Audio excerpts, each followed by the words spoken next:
नमस्कार। एसएस सुधा में आपका स्वागत है। मैं हूं शिव कुमार तिवारी। मैं इस समय आपको बिदासर तहसील के दुंकर गांव का दृश्य दिखा रहा हूं। जिस घर के सामने मैं खड़ा हूं भांबू परिवार का है और यहां का एक बेटा जो 3 वर्ष से ज़्यादा से अरब कंट्री में फंसा हुआ है। अबू धाबी वो काम करने के लिए गया था और वहां पर कोरोना काल में वो फंस गया और उसका निकलना काफ़ी मुश्किल हो गया था। इतना बड़ा जुर्माना उस समय उस पर कोरोना काल में लग गया था कि उस बेटे का आना संभव ही नहीं था। और आज वो बेटा 3 वर्ष से ज़्यादा वक्त के बाद में अपने घर लौट रहा है और इसमें सबसे बड़ा योगदान जो है ऊडवाला सरपंच प्रतिनिधि हमारे राजू जी सारण का है। आप देख रहे हैं खुद उनके पिताजी ओम जी मौजूद है, गांव के लोग मौजूद हैं और बेटा कुछ ही मिनट में जयपुर एयरपोर्ट से रवाना हो चुका है, पहुंचने वाला है। उसके स्वागत में सब लोग खड़े हैं और मैं इस वीडियो के माध्यम से एक मैसेज देना चाहूँगा कि आप जहां तक हो सके हमारे देश में रहकर काम करें, क्योंकि विदेश में जाने का जो एक लालच है वो इंसान को बहुत मुसीबत में डाल देता है। ऐसे एक नहीं अनेक केस हो चुके हैं। राजू जी ऊडवाला सरपंच अनेक युवाओं को इस तरह की परिस्थितियों से निकाल चुके हैं। मैं नमन करता हूं हमारे राजू सारण जी को और उनकी भावना को। अभी वो बेटा पहुंचने वाला है और सभी उनके स्वागत में खड़े हैं। बहुत परेशान था परिवार, लेकिन राजू जी के प्रयासों से वो बेटा सकुशल घर लौट रहा है। आने वाला है बेटा, ये स्वागत करते हैं उसका। ये अनुज का निवास स्थान है जहाँ पर ऊडवाला सरपंच प्रतिनिधि राजू जी सारण और अनुज भांबू के परिजन और आस पड़ोस वाले लोग हैं। 2020 में अबू धाबी गया था कोरोना काल में और उस समय बड़ा जुर्माना लग गया था, क्योंकि किसी का बाहर निकलना वहाँ पर गैर कानूनी था और कानून का उल्लंघन था। ऐसे में इतना बड़ा जुर्माना लगा कि एक गरीब परिवार का बच्चा तो वो चुका भी नहीं सकता था। लेकिन अथक प्रयासों के बाद राजू जी सारण ऊडवाला सरपंच प्रतिनिधि के प्रयासों से वो बेटा आज घर लौट रहा है। सभी अपने गांव के बच्चे को और रामनिवास अपने बेटे को देखने के लिए यहाँ पर आतुर हैं। ये देखिए राजू जी ने ही उस बच्चे को वहाँ से निकाला है और ये देख रहे हैं आप घर वापसी हो रही है अनुज भांबू की।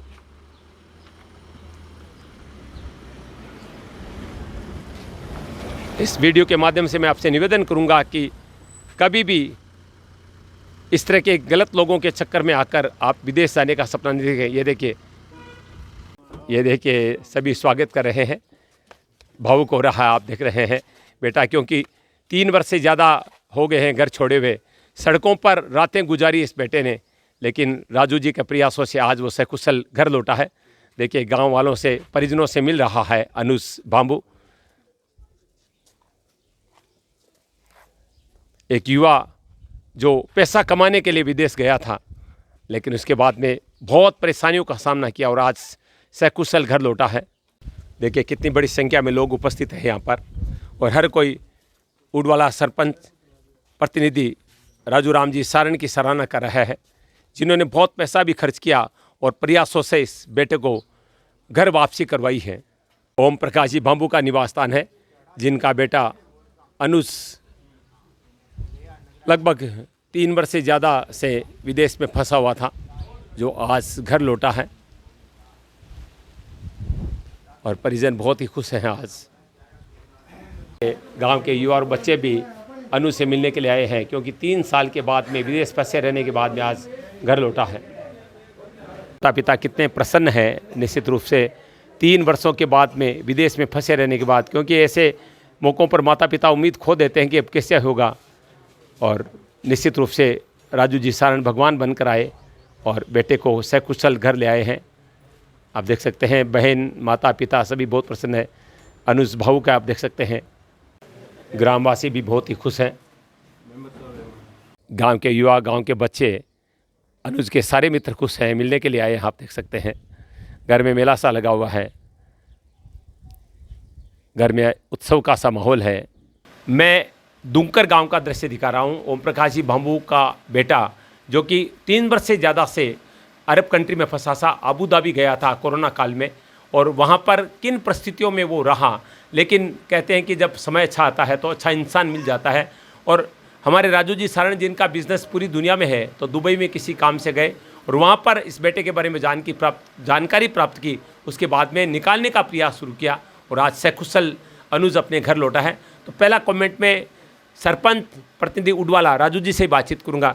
राजेश बताना चाहेंगे कि जब आप दुबई गए तो आपको किस तरह से इसके बारे में पता चला और किस तरह के प्रयास आपने किए ताकि आज ये घर लौटा है?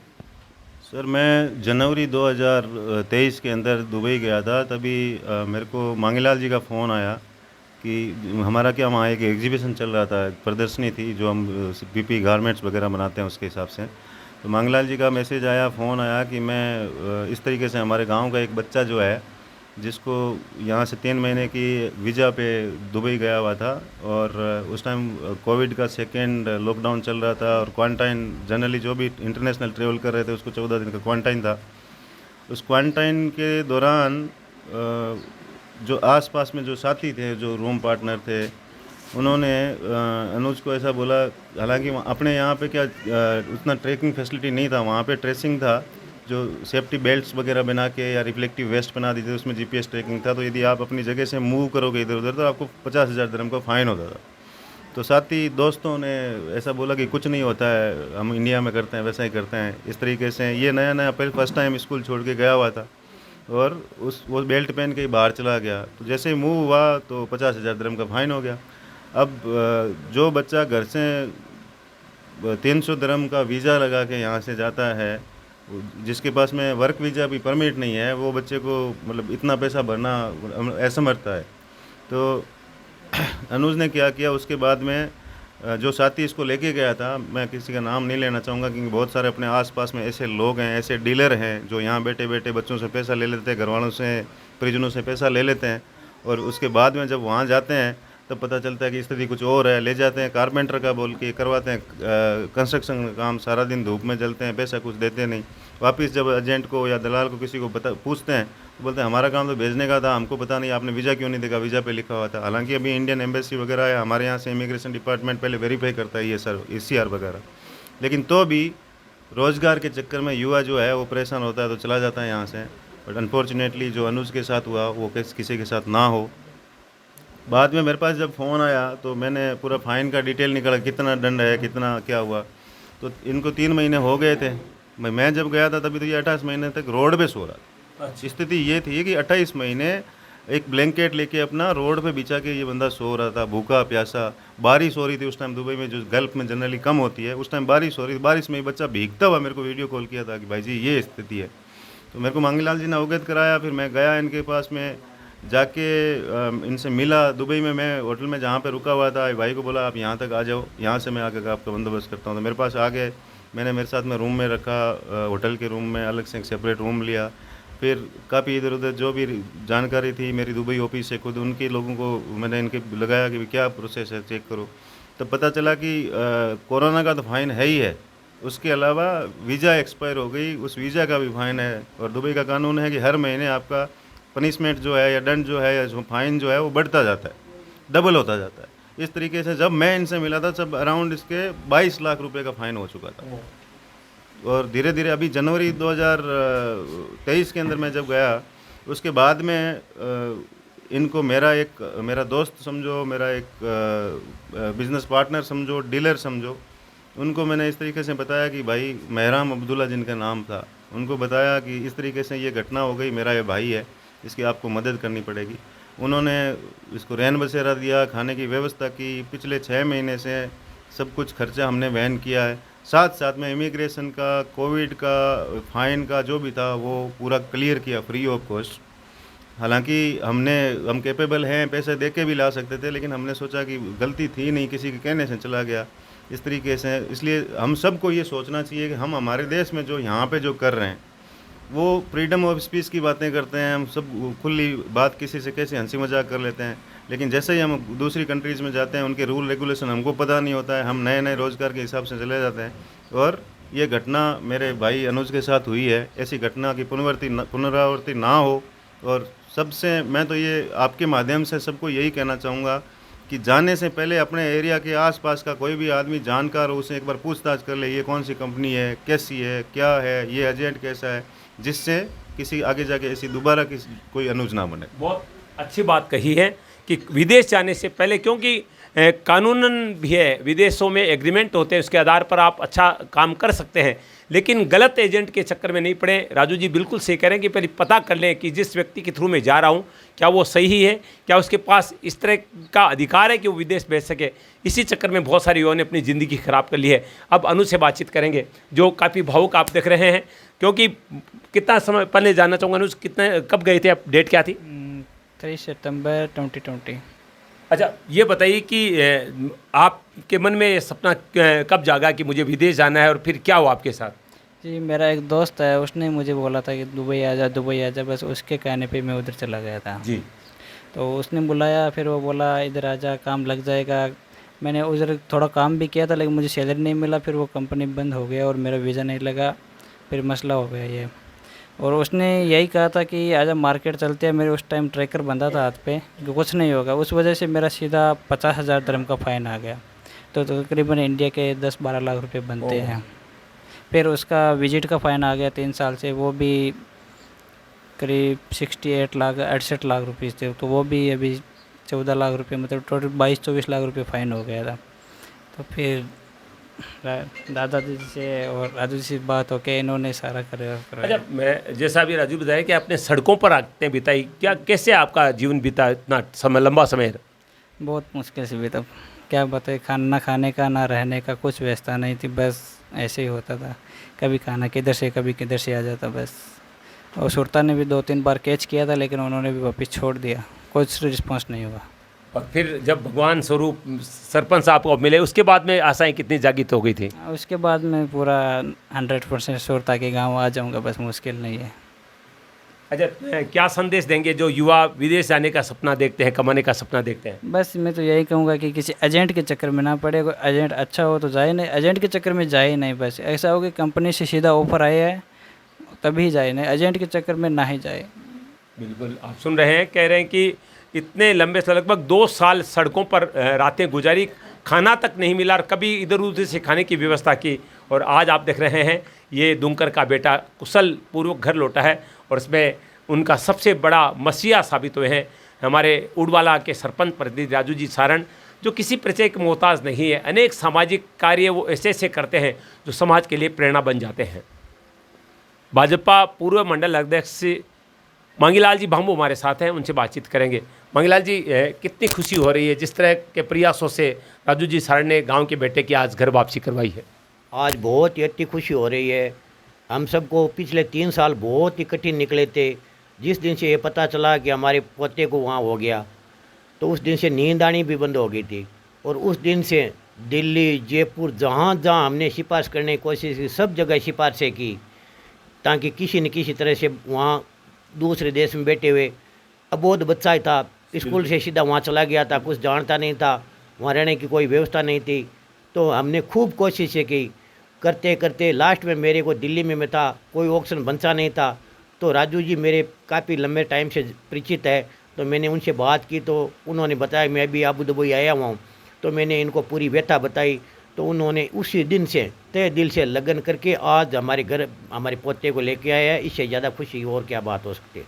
इस तरह के मामले जब होते हैं तो सरकारों के द्वारा भी प्रयास किए जाते हैं, क्योंकि एक कानून भी बना हुआ है विदेश में कि जो एम्बेसी होती है वो प्रयास करके इस तरह के फंसे हुए लोगों को निकालती है। तो महिला जी से एक मैं सवाल करना चाहूँगा कि आपने इस तरह का कोई प्रयास किया, या सरकार का कोई आपको इस मामले में सहयोग मिला कि उम्मीद जगी कि एक बेटे की वापसी हो सकती है? सरकार की ये जो चीज़ फर्स्ट बार मेरे पास जब पता चला मेरा पोता वापस गया इसी स्थिति में, तो मैं पुंगड़ था, पुंगड़ किसी काम से गया हुआ था। करीबन रात को 11 बजे मेरे फ़ोन आया, तो मैंने तुरंत ही इस बच्चे से बात की, तो बच्चे की जो आवाज़ थी वो सुन के मेरे रों खड़े हो गए। मैंने तुरंत ही फ़ोन काटते हमारे सांसद राहुल जी कसवा को घंटी करी, करीबन 11:30-12 बजे, और मैंने कहा भैया मेरा पोता है और इसके साथ में ये कंडीशन हो गई है और अबू धाबी में है। तो उन्होंने एक बात बताई कि मांगीलाल जी अभी अर्जेंट मेरे पास डॉक्यूमेंट भेजो। तो मैंने तुरंत व्हाट्सएप भेजे।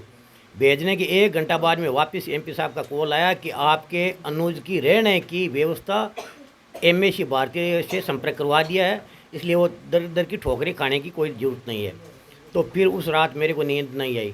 सुबह मैंने फिर टेली किया, तो पोते ने बताया कि नहीं एमएसी वालों ने मेरे को बुला लिया। इतने दिन तो एमएसी वाले मेरे को अंदर घुसने नहीं देते। अब मेरे से आराम से बात कर रहे हैं। एक मैडम है वो मेरी हेल्प करने के लिए तैयार है और किसी के साथ में एडजस्टमेंट करने की बात हो रही है। उसके बाद में मैडम ने किसी वहाँ रहने वाले के साथ एडजस्टमेंट किया और उसको कुछ 4-6 महीने लगे उनको मोटिवेट किया, कुछ खर्चा भी मिला, कुछ खाने का भी मिला, ऐसा कुछ हुआ। उसके बाद में आगे कई बार मैंने अवगत कराया, केंद्रीय मंत्रियों को करवाया, ये विदेशी अंतर्राष्ट्रीय सहयोग परिषद बना हुआ है दिल्ली में, वहाँ भी गया। सब ने सिर्फ आश्वासन ही दिया। आश्वासन से मैं थक चुका था 2-2.5 साल से, दिन और रात लगा रहता था, कभी दिल्ली कभी जयपुर, कभी दिल्ली कभी जयपुर। लास्ट में मेरे को एक आशा की किरण जगी कि राजू जी सारण है जो ऊडवाड़ा में प्रतिभावान व्यक्ति है। शुरुआत में ऊडवाड़ा में बच्चों के साथ में टी शर्ट बांट के जिस दिन गांव में अलग जगह थी, उस दिन से मैं राजू जी सारण को अच्छी तरह से जानता हूं कि ये युवा है वो आगे जाके बहुत बड़ा काम करने वाले हैं, इनके अंदर मानवता है।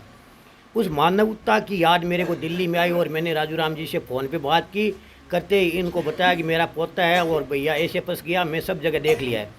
उस दिन से ही राजू राम जी ने मेरी पोते की टेंशन मेरे से आप पे ले ली और दिन रात एक करके जितनी भी मेहनत हो, आज हमारे घर सकुशल हमारे पोते को लेके आया, तो हमारे लिए तो भगवान के अवतार से कम नहीं है राजू राम जी सारण ऊडवाड़ा। अच्छा, कुछ मामले और भी हैं राजू जी, मैंने सुना इसी गांव का कोई बच्चा भी पहले फंसा था। इसी गांव का बात था। उससे पहले एक रताऊ का गोविंद भाकर करके जो है वो सऊदी दमाम की जेल के अंदर था, उसको भी हम सब ने मिलके, हालांकि उसमें काफ़ी पैसों की ज़रूरत पड़ी थी। इस केस में पैसे, हालांकि पैसे थे हमारे पास देने के लिए, हम तैयार भी थे, लेकिन हमने माफ़ करवाया वहाँ पे भी कि बच्चा भूलवश ही हो गया।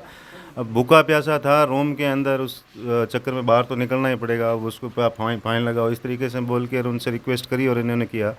एक हमारे ही गांव के गिरधर जी मेघवाड़ हैं, उनके कोई भांजा था आई थिंक गोपालपुरा गांव का, जो काफ़ी साल पहले अबू धाबी में ख़त्म हो गया था और वहाँ से बॉडी नहीं मिल रही थी। तो उसके लिए मेरे पास हमारे मेंबर साहब हैं, हम ब्लॉक मेंबर साहब, उन्होंने मेरे को अवगत कराया कि इस तरीका का केस है। आपने भी प्रभु जी हुड्डा ने, इन्होंने अवगत कराया था। उसकी भी बॉडी 1 महीने बाद में मैं ही लेके आया था यहाँ पे, गोपालपुरा का ये था। तो ऐसे केसेस होते रहते हैं सर, जहाँ पे बाहर जाने के बाद में अपना कोई नहीं होता है, सब पराये ही होते हैं, अपने खाने पीने की कोई किसी से बात ही नहीं कर सकते हैं। तो ऊपर वाले का मेरे पे ये आशीर्वाद है कि राम जी ने पैसे भी दिए और साथ साथ में थोड़े से लोग ऐसे दिए आप जैसे जो मदद करने वाले, साथ में राहगीर साथ में चलते रहते हैं, और यही बस प्रभु की कृपा है सब। बिल्कुल सैल्यूट करता हूं मैं आपके जज्बे को। निश्चित रूप से देखिए, एक नहीं अनेक केसों में आपने विदेशी मामलों में मदद करके और उन परिजनों को राहत पहुंचाई है। और आज निश्चित रूप से दुंकर में एक युवा जो 3 साल से ज़्यादा से बाहर फंसा हुआ था, आज सकुशल घर लौटा है। तो आप देख रहे हैं घर पे बड़ी संख्या में लोग आ रहे हैं उस बेटे को देखने के लिए और माता पिता को बधाई देने के लिए और राजू जी सारण का धन्यवाद ज्ञापित करने के लिए। मैं पुनः निवेदन करूंगा कि ऐसे मामलों में आप पूरी सावधानी बरतें ताकि किसी भी बच्चे के साथ इस तरह की घटना नहीं हो। ऐसे सुलह के लिए मैं शिव कुमार तिवारी, अपने सहयोगी विवेक तिवारी के साथ आप सबका धन्यवाद। नमस्कार।